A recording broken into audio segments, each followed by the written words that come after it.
So, Connie, now you've been around TVC now for quite a while. How long have you been at TVC? 9 years. About 9 years. Yeah.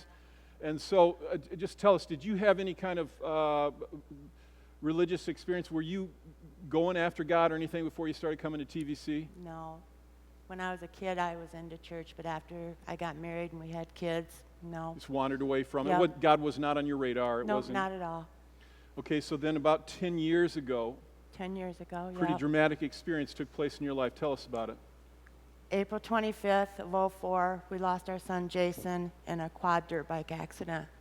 How old was Jason? 25. Yeah. Yeah. So you lost your 25-year-old son. Yeah. And I was devastated. I can't even imagine. I don't want to know No, what you've been you through. I don't. mean, You don't know unless you've lost a child, but that's not the way it's supposed to be. yeah. You're supposed to go before your children. So you lose your 25-year-old son. This is devastating to you, your family, Yes, your my husband. We connected with each other. We were each other's rock through that. So shortly after that, you said that it was your first time of coming to TVC. Our son invited us to TVC, and we came Easter of '05. And what was that experience like when you came at Easter? It was great. You had the whole family crying. And I think we come back one other time, but then It wasn't. so you thought it was we weren't good, ready. you liked it and all that, but Yeah. you came back one time and then you kind of wandered away. Yep.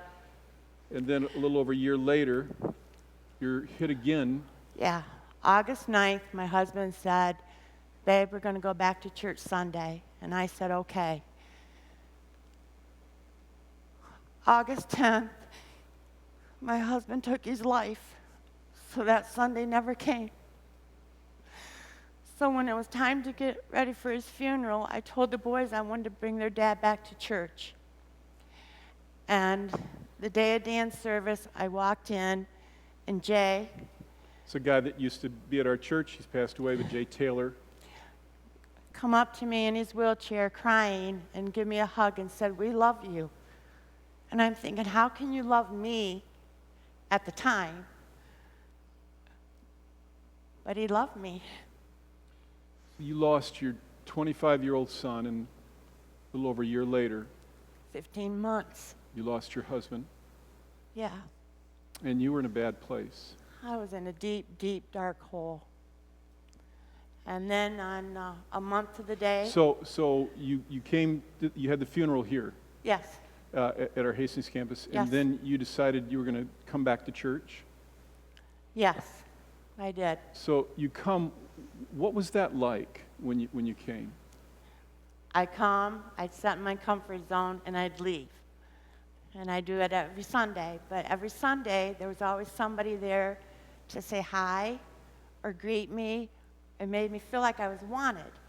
And then they start calling me by my name, and I'm thinking, how do you know me? But over time, I realized.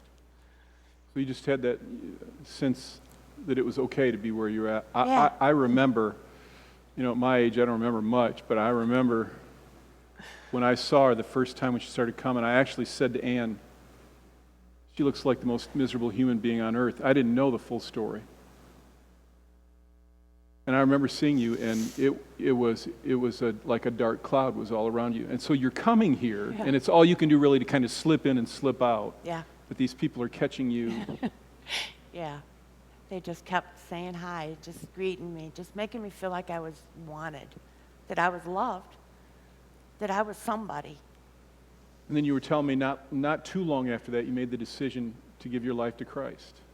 A month after I lost my husband, I was baptized here in TVC. But it was a process. And so now you've been around for 9 years. Mm-hmm. Yeah, and it's great. I think the thing I wanted you to see, and I don't think we can even know what she was going through unless you've been there, and some of you experienced some of that in some capacity, is that the transformation in her life. I mean, you were so dark, you looked so miserable. I was. And these days, I see in you this kind of joy, which is in some ways unexpected when someone is experiencing. And I know it's not perfect. Every day is not perfect. No, it's not. Not at all, but I have my family. You have God at work in your life. Yep.